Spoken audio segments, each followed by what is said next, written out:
Ang ikawalo nga estasyon. Nakasugat ni Jesus ang mga babae sa Jerusalem.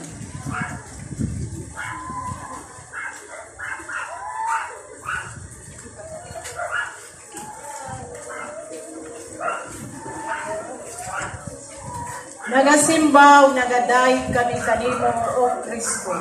Kay tungod sa imong santos nga krus, gitubos mo ang kalibutan. Ang pagbasa gikan sa Ebanghelyo sumala ni San Lucas.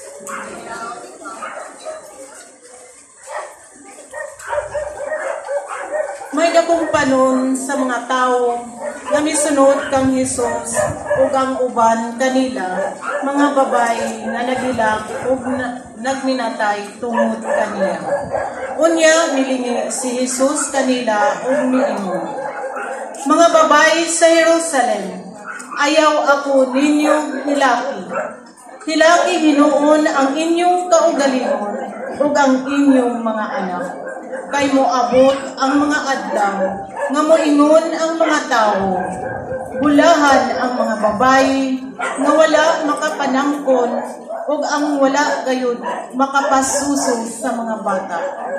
Mao kadto nga panahona nga ang mga tawo moingon sa mga bukid, pangatumpak ngari kanamo ug ngadto sa mga bungtod, tabuni kami. Kay kun kining mga butanga gibuhat sa lunhaw pa ang kahoy, unsa kahay mahitabo kun laya na kini. Ang Ebanghelyo sa Ginoo. Dahil ito ka, Kristo. Pamalandong. Sa makadaghang higayon, gitandi nato ang atong kaugalingon ngadto sa uban. Kung dunay hitabo nga dili maayo, mangutana dayon kita. Nganong ako man ug dili ang uban. Kung nindot ang kasinatian sa uban, mangutana kita. Nganong siya raman ug dili ako.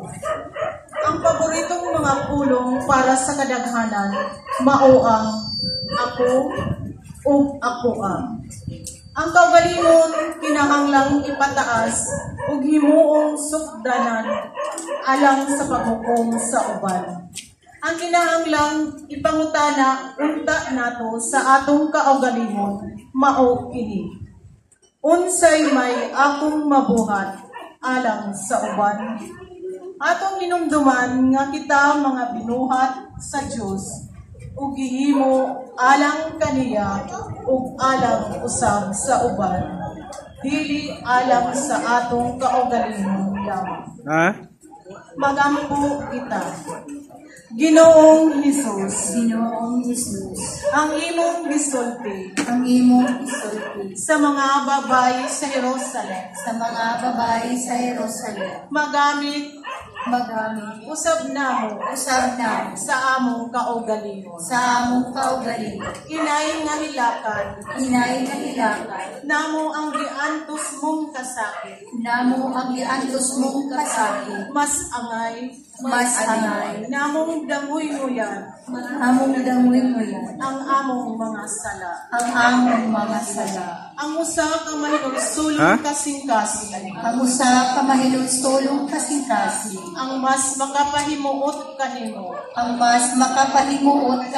kaysa among taphaw nga pagpakita sa kasugo. Pasaylua kami sa among pagduib kanimo